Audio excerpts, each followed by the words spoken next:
Hi, I'm Tess, Hi, I'm Sarah, and we are. the Happy Edit Sisters.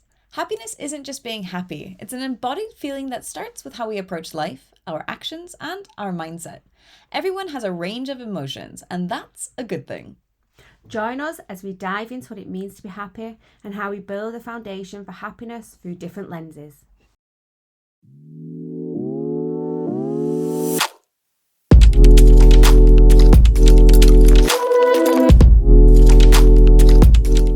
Hi, Tess. Hi, Sarah. So, today we thought that it'd be really interesting for us to look at the importance of being in nature and connecting with nature as well.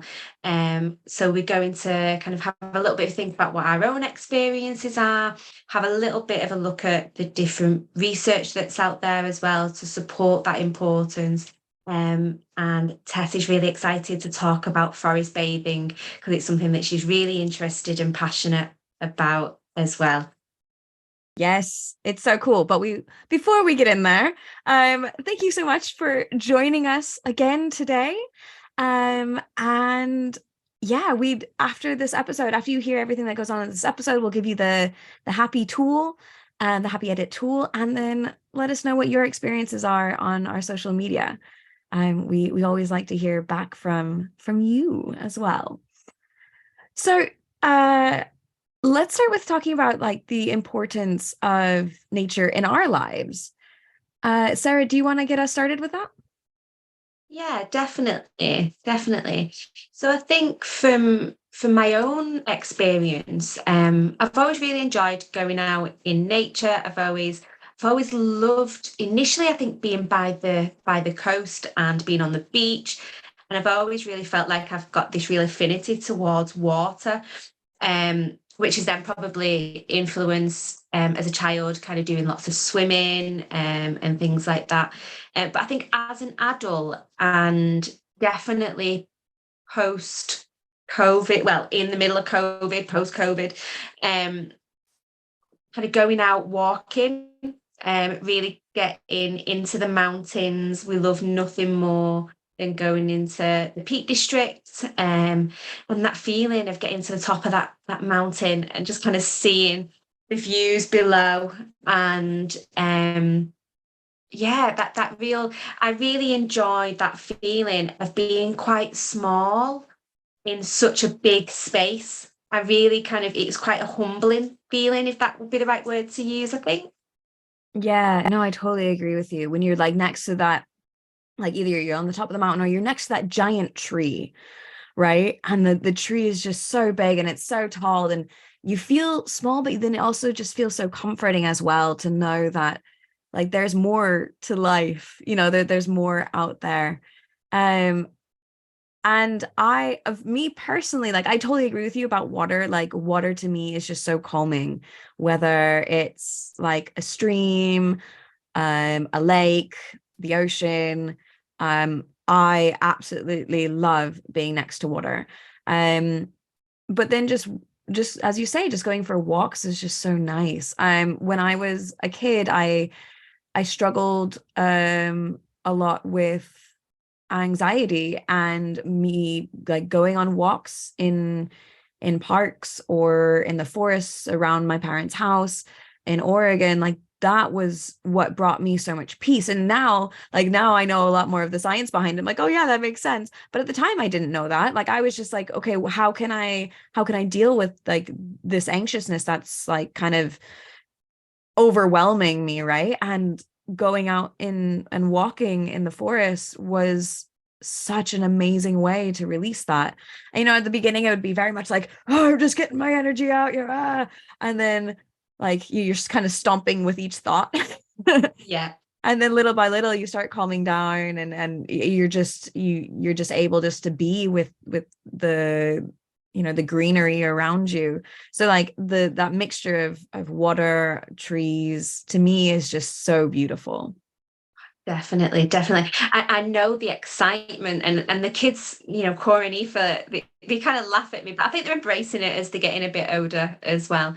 Of when we're going for a walk, I love being near a stream. I love going up a river, like being near a river, up a stream, being able to hop over it. Like those stepping stones. I love that sort, even though it scares me a little bit. Sometimes I'm like, oh, I'm going to fall in. But the excitement that I feel inside when I see it coming up, when I see that little trickle of water coming down, or then, and it doesn't even have to be a big waterfall or anything, but then when you see the waterfalls and I'm like, girls, look at this, look at Oh, this. totally. And yeah, just that excitement that you It's like being a feel. little kid again, isn't it? Like Yeah, just like that pure joy that you get when you're there. Um and there's your yeah, I mean in the idea of the waterfall, right? Like sort of maybe a little bit cliche, but like that your just worries and stresses are just being washed away by it, and you're just purely there just to enjoy it. And it's yeah, amazing how yeah, something so simple in so many ways can be such a huge can give such a huge impact on my mental health at least. And definitely. I think in general on most people's mental health. I mean, so there was a study done in 2001 by the UK's Mental Health Foundation, and 45% of UK adults said that connecting to nature has been super helpful in managing and supporting their mental health, especially during the pandemic, right? This is like, as you were mentioning, you started going out more during the pandemic, which was amazing that you guys were able to do that here in Spain. Until after confinement, we weren't able to go back outside. But I think a lot of people started connecting more with nature because of that, because we hadn't been able to go out at all, Yeah, right? And then part of the study also definitely. said that like 34% said that since the start of the pandemic, excuse me, they connected more with nature, which is very much like that sort of idea, right? That people are, because of what was going on, they were like, no, we want to go back. We want to go back to that nature. Yeah. Yeah, definitely. 'Cause I think in the pandemic, it felt like a little bit like a bit of respite, I think, as well. And, we are very, very fortunate where we live back in Manchester, because we live right next to a park as well. So even when we were only allowed out for an hour a day, we were able to still go out for a walk. And we made sure that every single day we went out for a walk in the park. And then as we were allowed to be out for a little bit longer, we kind of then ventured down to the lake and stuff like that. And then started to go out a little bit further. And Connor got these books that are like, they're no longer than 5 mile walks around Greater Manchester. So he ordered them, and we started to order ones that were a little bit further away. And it just felt so important to be able to just get out. We live in a big city, and I know, Tess, obviously you do as well, that actually to get away from the city is really important. And again, Manchester, we're so lucky that we're not that far away from green spaces. We're 20 minutes away from a green space, which is great. Um, Yeah. and something just kind of going on the back of that research test as well is we actually went out for a walk last Saturday to the Peak District, and we went up Jacob's Ladder, so around Edale Way. Nice. And the amount of families that we've seen, like with young children as well. I know when we first started going out, there wasn't as many young families that were going out, but proper kitted out with the boots and everything, rucksacks on, ready for a picnic at the top. And I actually said to Connie, it's so nice to see so many families kind of getting out and about in nature and getting up those hills or in those forests or those I totally rivers. agree. I totally agree. And like for me, like some of my favorite memories of a kid growing up are when like my family was out in nature. Like on Sundays, my dad and I would go hiking in the forest around our house. Like some of those memories are just amazing to me. When we were really, really little, like we would do lots of camping, and like those are the memories that I remember really of my childhood, not of like, the cities that we may have visited.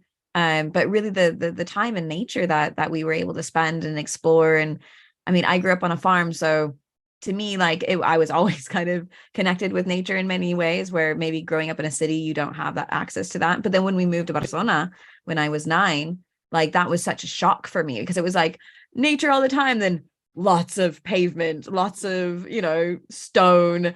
And spending those little times that I had in the park near my house was fabulous and so important. And I think also, like, it's not just spending time, like, while it is amazing and very, very beneficial to spend time outside in nature, like sometimes we don't have that access Yeah. all the time to that. And so even just bringing plants into your house, like there's been lots of studies to show that like just having plants near you is Yeah. super beneficial, just spending a little time looking at them. I mean, I know when we were in confinement for 3 months and we weren't able to leave, like one of the things that I ended up doing was I bought a whole bunch of plants. I mean, I already have like a fair few house plants. Sarah can attest to this. Our house is pretty Yeah. green.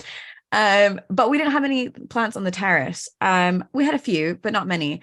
And then I was like, okay, I don't care. Like, I'm gonna spend a good chunk of money and I'm gonna buy some like pots and get Yeah. any plants that I can get to be delivered, because we couldn't go out and buy them, right? So the only things that we could get was whatever like companies were delivering, which at the time wasn't very much, but it was just like whatever you could send me. So we had like, I don't know, like 5 or 6 tomato plants in like a really small space, and like um an aubergine, eggplant for Americans out there listening. Um the proper word, just kidding. And just like any plants that I could get, right? Most of them were veggies. But it was, and now like I've continued that, right? And it makes me so Yeah. happy. I mean, now I have like a lime tree, and which gets a lot of wind and doesn't always like it very much, but like whatever I can do. So like now my space, even if I'm not able to get outside, I'm still surrounded by that green, and that is incredibly, incredibly beneficial. Definitely. I completely agree with you, Tess, and I can really relate to that, because just as you were talking, then it kind of brought back the memories of lockdown.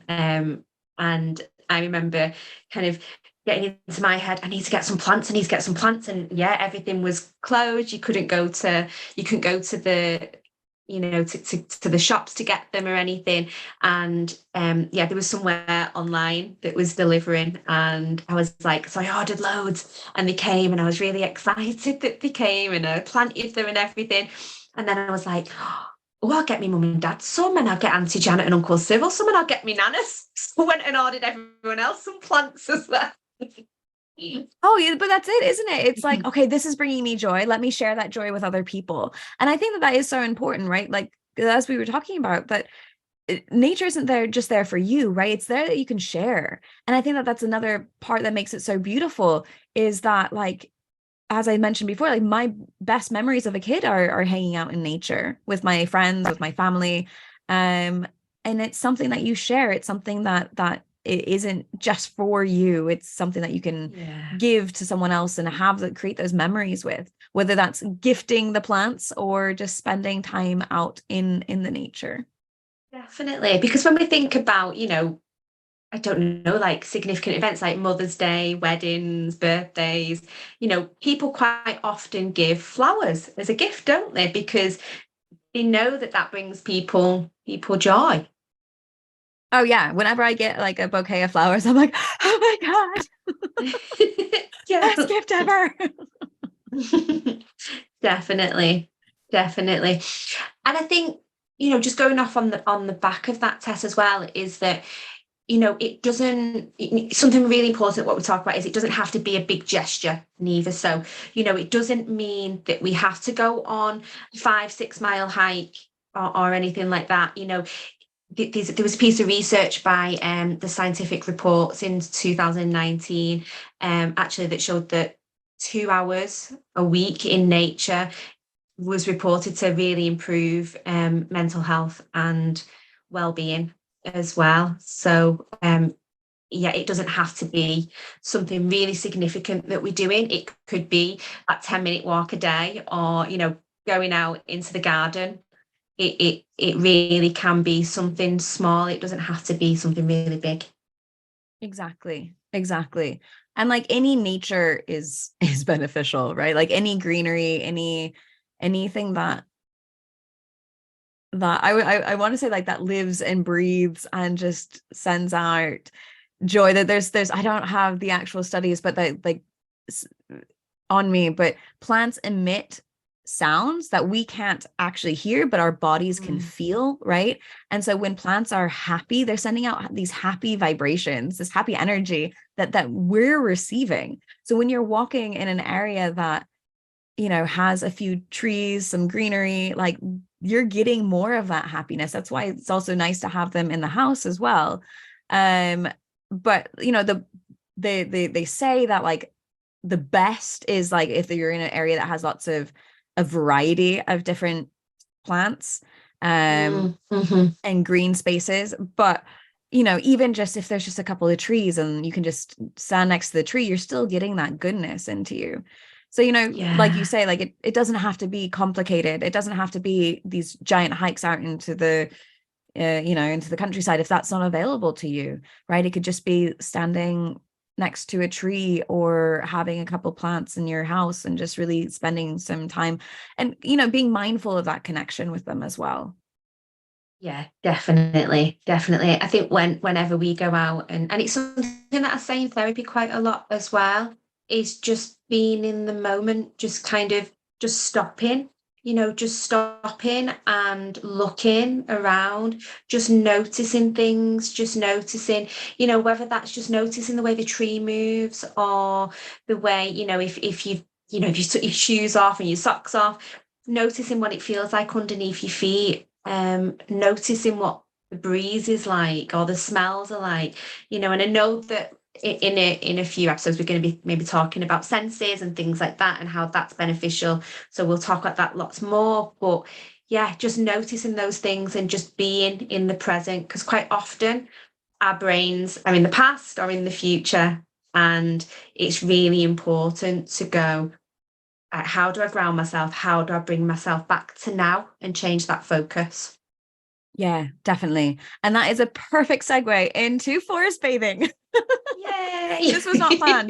But I'm No. so excited about this because I'm like, yes, I can take that step into it. So I mean that's the whole idea of forest bathing is so in Japanese. So it's I mean, we all do it, right? But the Japanese were like, no, you know, we need to get away to support our population. Like there's you know, it's a big work culture, like really kind of strict on that. And a lot of people live in cities. So how can we support them, right? How can we increase mental health? And so at one point, I think it was the 70s, if anyone knows this better, I'm not entirely sure, but I believe it was the 70s. I don't remember. I remember reading it, but I don't remember exactly the date.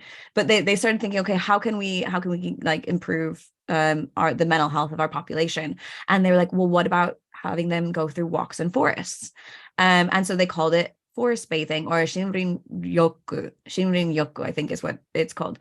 And that's exactly what it is. It's spending time bathing, quote unquote, in nature. And so you're just maybe you're sat in a spot in the forest and you're just being mindful of what you see around you. Maybe your shoes, as you say, your shoes are off and you're like really properly like grounding literally your feet into the earth. Maybe it's walking in the forest and just being mindful of what you're seeing, what you're smelling, what you're feeling, right? Maybe even what you're tasting, if you can taste that green in the mouth.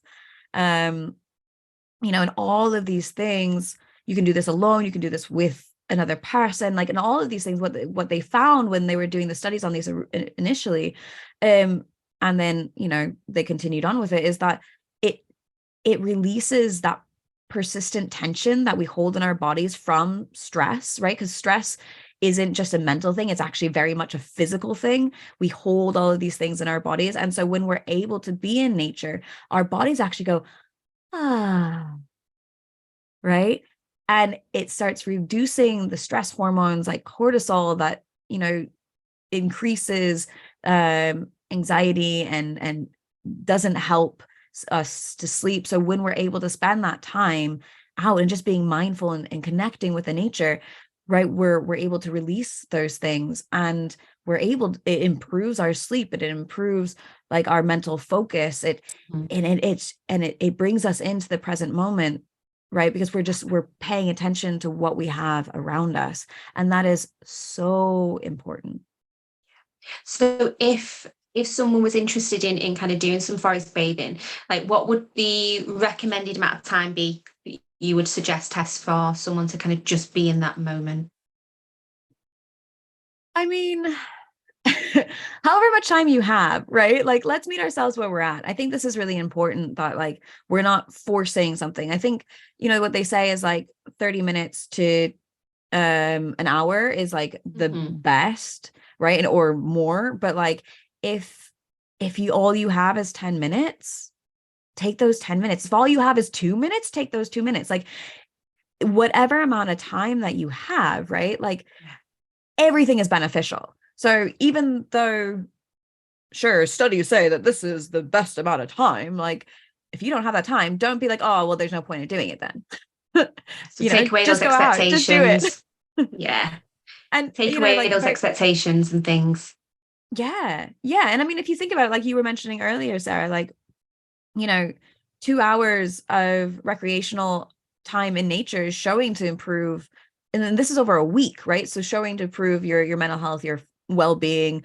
And like if you spend 10 minutes a day, right, like you're Mm. more likely of doing it.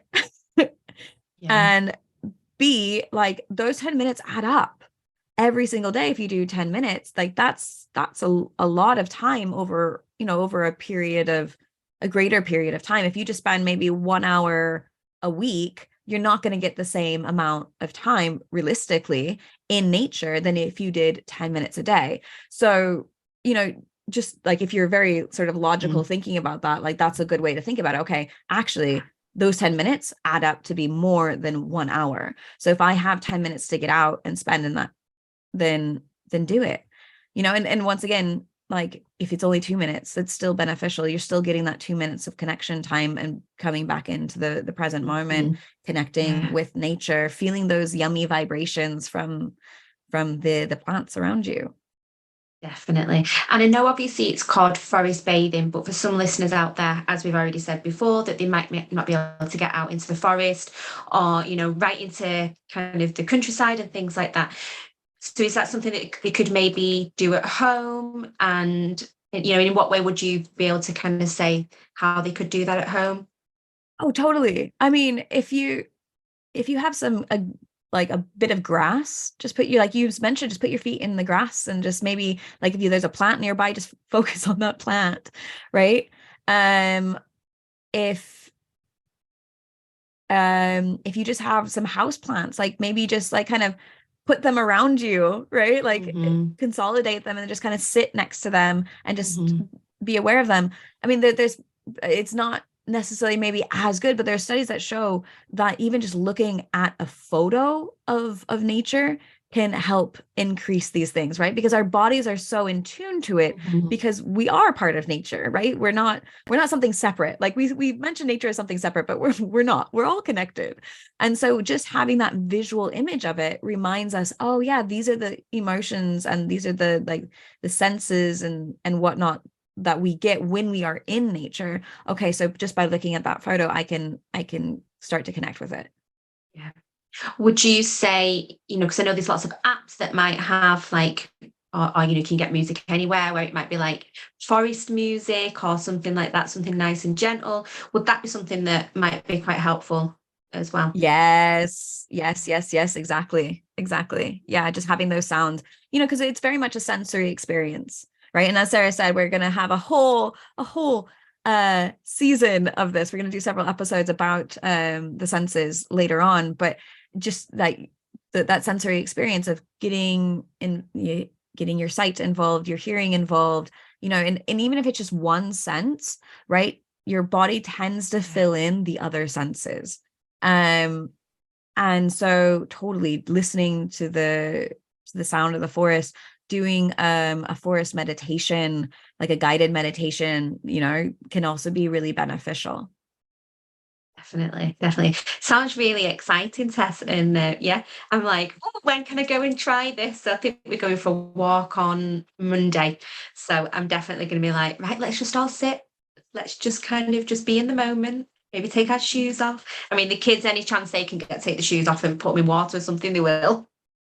Oh, totally. Oh, totally. So like one of the things that I do is I work with a mountain guide, and we take people up into the mountains and we do hiking and yoga retreats. They're very natural, right? Like some of them are even like we camp in our tents that we carry up to the tops of these mountains, or not quite to the tops, but close. And the way along it, we stop in different places and we do yoga, we do meditation, and it's very much that idea of connecting with nature and just spending time with it, with yourself, right? With nature, and just really feeling that I like to think of it as like a oneness, right? Because we're all connected, we're all part of the same system. And just the beauty that it gives for ourselves, and also that, you know, that nice connection, because it was just always a small group, so it's like that nice connection between the group as well. You can kind of see how like the more you do it over the day or a couple days or a few days that we're on the retreat, like how much more relaxed people are with each other, with themselves, just the Yeah, whole environment. It's really cool to see that progression of like leaving like the yeah, stressors of daily life sort of yeah. behind for a bit and just coming into the present moment. Definitely. It brings in the word compassion came into my head. So it kind of really brings in that compassion, doesn't it? So, you know, that compassion and connectedness, if that's a word, with yourself, with other people, with nature, with the world around us, and just being compassionate and appreciative of that Yeah. as well. Yeah. Yeah, Yeah. Yeah. yeah. Definitely. Sounds really, really good. So something that we like to offer at the end of every episode is our happy edit tool. And Tess, actually, I was wondering whether that might be something that you wanted to share maybe today. Yeah. So um the happy edit tool that I was thinking of for this, because we're talking about spending time in nature, right? So our tool for you for this week, or whenever you're listening, or whenever you think, oh yeah, I want to bring that into my life, um, is to go for a walk, and maybe just a walk around the block of where you live and just notice all the nature that you can see. Um, and you know, can you hear it? Maybe you hear the birds. Maybe you can't even see them. Can you hear some birds? Maybe you can hear, like, I don't know, where we live, we have lots of little lizards. Can you hear the lizards kind of wandering around amongst the rocks, right? Can you see it? What can you see? Can you see the birds? Can you see the lizards? Can you see the trees, right? Because it's not Mm. just greenery, right? It's also life in general that you have around you. You know, is there grass? Is there plants? Maybe if you live in a city, do some of the flats have like hanging baskets or something like that? You know, all of these things, just really paying attention. Can you smell it? Can you smell maybe blooming flowers, Mm. the green of the trees after it rains, like one of my favorite smells ever. Maybe mowed grass. um can you reach out and touch it, right? So can you feel, like, if there's a tree, can you feel the bark on the tree? What does it feel like against your skin? If you can take your shoes off and you're up for it, like take your shoes off and walk through the grass for a little bit, right? Feel the the grass beneath the feet, in between the toes, maybe kind of the squishiness of the dirt below. um uh can you taste it? Can you physically taste these things? Maybe you have like an herbs or something nearby, and you can like literally like pick a little bit and put it in your mouth and taste them, or you just maybe can taste the smell, right? Because our sense of smell and our taste is very much connected. So sometimes when a scent is really strong, not only can we smell it, but we can also taste it, so just like using all of your senses. Um and yeah, just see what that does for you. Oh, that sounds really lovely, Tess. It really does.